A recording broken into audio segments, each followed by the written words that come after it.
अगर आप heavy load shaft को कास्टिंग से बना रहे या मशीन बेड को फॉर्जिंग से बनाना चाह रहे हो तो आप मैन्युफैक्चरिंग का ना सबसे बड़ा इंजीनियरिंग रूल तोड़ रहे हैं। आज के बाद ना आप फॉर्जिंग और कास्टिंग को सिर्फ नाम से नहीं इंजीनियरिंग लॉजिक से समझोगे कि भाई क्या चीज सेलेक्ट करनी है। नमस्कार दोस्तों, मेरा नाम है विपिन यादव और आज आप देख रहे हो सिग्मा यूथ इंजीनियर्स अकेडमी। आज हम डिटेल में समझेंगे कि फॉर्जिंग क्या होता है, कास्टिंग क्या होता है, दोनों का कंप्लीट प्रोसेस क्या है, इंजीनियरिंग डिफरेंस क्या है, स्टील को फॉर्जिंग या कास्टिंग क्यों किया जाता है, लॉजिक के समझेंगे। फॉर्जिंग को सबसे पहले हम समझते हैं कि भैया फॉर्जिंग है क्या। फॉर्जिंग ना एक मैन्युफैक्चरिंग प्रोसेस, इसमें मेटल को सॉलिड स्टेट में डीफॉर्म मतलब कि उसकी जो शेप है वो चेंज की जाती है। कैसे? हैवी कंप्रेसिव फोर्स से। हैवी कंप्रेसिव फोर्स मतलब ठोक के पीट, समझ गए। इसमें मेटल का ग्रेन फ्लो पार्ट के शेप को फॉलो करता, मतलब जिस शेप में आपको बनाना है उसमें बन जाता है। इसीलिए जो फॉर्जिंग कंपोनेंट होते हैं उनकी स्ट्रेंथ कास्टिंग से काफी ज्यादा होती है। अब समझ लो कि भैया कास्टिंग क्या होती है। कास्टिंग में मेटल को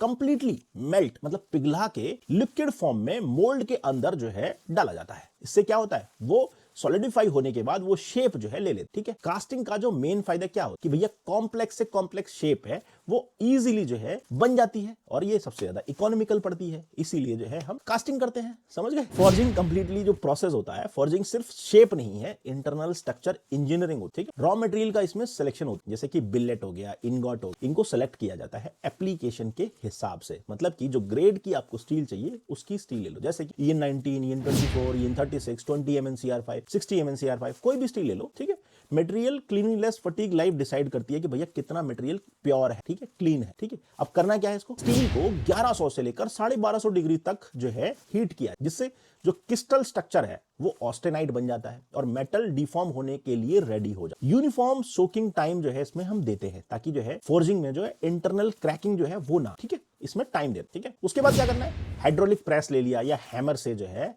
कंप्रेसिव फोर्स लगाते हैं। अब ऐसा तो नहीं है हाथ से लगाओगे, इसके लिए बहुत बड़ी बड़ी जो है प्रेस होती है, वहां से जो है ऑटोमेटिकली इसके ऊपर शेप दी जाती है। ठीक है, इस स्टेप में जो ग्रेन होता है, वो ग्रेन मतलब उसके अंदर का जो साइज है वो बहुत ही फाइन हो जाता है। इंटरनल वॉइड्स जो मतलब उसके अंदर जो गैप है वो इलिमिनेट हो जाता है। ठीक है, पोरोसिटी मतलब उसके अंदर जो छेद होते हैं वो भी जो है इसके अंदर बंद हो। सिंपल से देखो, मैं टेक्निकल बोलूंगा तो देखो, ग्रेन रिफाइन होता है, इंटरनल वॉइड्स जो है क्लोज हो जाते हैं, पोरोसिटी जो है इलिमिनेट होती है और ग्रेन फ्लो कंपोनेंट जो है शेप को जो है ले लेते हैं जिस शेप में आप रखते हो। इसी वजह से क्या होता है, फोर्स पार्ट में जो है 30 से 40% जो है मजबूती है। ठीक है, अब सबसे इंपॉर्टेंट क्या है, फ्लैश रिमूव। एक्स्ट्रा मटेरियल क्या करते हैं, उसको ट्रिम कर लिया जाता है फिर जो है, ताकि जो है उसकी डायमेंशनल एक्यूरेसी जो है आपको मिल जाए। उसके बाद आपको करने पड़ते हैं हीट ट्रीटमेंट। हीट ट्रीटमेंट में क्या आता है, नॉर्मलाइजिंग आती है, क्विंचिंग आती है, टेम्परिंग है, कार्बोराइजिंग है, ताकि भैया जो उसकी प्रॉपर्टीज चाहिए मेटल को वो उसके अंदर इंड्यूस हो जाए। ठीक है, उसके बाद आता है आपका देखो मशीनिंग। मशीनिंग में क्या आता है, शॉर्ट ब्लास्टिंग करते हैं ताकि जो है उसके अंदर स्केलिंग की प्रॉब्लम होती है वो निकल जाती है। फिर जो है CNC मशीन से जो है फाइनल शेप जो है हम बना के पार्ट को रेडी कर देते हैं। यही होता है। ठीक है, इसी को बोलते हैं फॉर्जिंग। फॉर्जिंग में जो है स्ट्रेंथ ज्यादा मिलती है इसलिए यूज करते हैं। लेकिन कास्टिंग का प्रोसेस भी समझ लो। कास्टिंग का जो एम होता है ना वो ये होता है कि भाई कॉम्प्लेक्स सी जो शेप है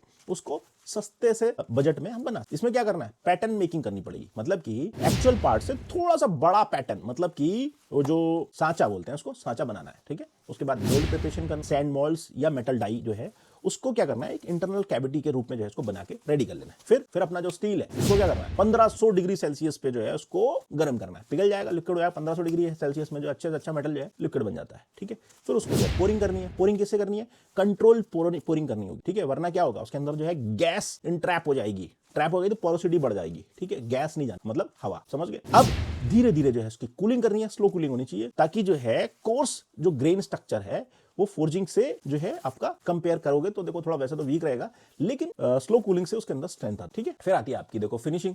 फिनिशिंग के लिए जो है आप जिसमें फ्लैश रिमूव कर सकते हो, गेट्स का यूज कर सकते हो, राइजर का यूज कर सकते हो। फिर उसका हीट ट्रीटमेंट करना पड़ता है। हीट ट्रीटमेंट जरूरी है, हीट ट्रीटमेंट नहीं करोगे तो उसके अंदर स्ट्रेंथ ही नहीं आएगी। अनीलिंग हो गया, नॉर्मलाइजिंग हो गया या स्ट्रेस रिलीविंग हो गया, ये प्रोसेस जो है अलग अलग टेम्परेचर पे करने पड़ते मटेरियल ग्रेड के साथ। ठीक है, फॉर्जिंग और कास्टिंग में ना आपको एक चीज तो क्लियर हो जानी चाहिए कि भैया देखो फॉर्जिंग जो इसको ठोक पीट के बनाओगे उसमें तो मजबूती आएगी। अब जिसको जो है पिघला के डाल रहे हो तो पिघला हुआ आदमी कितना ज्यादा जो है स्ट्रांग करेगा। स्टील भी वैसे ही है, मेटल भी वैसे ही काम करता है। सिंपल सा लॉजिक है। ठीक है, मुझे ये भी पता है कि इस वीडियो को ना सिर्फ बेसिक नॉलेज वाले लोग देख, तो मैं जो है इसमें लैंग्वेज को जो है ज्यादा स्ट्रिक्ट नहीं करूंगा, ज्यादा टेक्निकल नहीं जाऊंगा, क्योंकि आप अगर बिगिनर हो तभी आपको पता, ये वीडियो देख रहे हो कि भैया फोर्जिंग क्या है, कास्टिंग क्या है। फोर्जिंग में क्या है, फोर्जिंग में आपने किसी चीज को जो है प्रेस करके बनाया है तो उसके अंदर जो है मजबूती ज्यादा आई है, इसीलिए फोर्जिंग जो है ज्यादा स्ट्रांग होती है कास्टिंग के कंपैरिजन। कास्टिंग में क्या, आपने मेटल को मोल्ड किया है, उसको जो है डाला है उस शेप में, पर्टिकुलर शेप। अब सस्ता भी बनाना है तो फिर कास्टिंग यूज करें, बस थोड़ी सी उसके अंदर स्ट्रेंथ बढ़ानी है तो उसमें हीट ट्रीटमेंट कर सकते हो। क्या कर सकते हो, एनीलिंग हो गया, नॉर्मलाइजिंग हो गया, स्ट्रेस रिलीविंग हो गया, फिर उसके बाद मशीनिंग कर दोगे तो आपका फाइनल कंपोनेंट रेडी हो जाता है। और इसी तरीके से जो है ये कंपोनेंट्स बनते हैं। तो फोर्जिंग और कास्टिंग दोनों में आपको आई होप डिफरेंस पता चल गया होगा। बाकी देखो, अगर कुछ चीजें छूट गई हैं तो आप कमेंट में बता सकते हो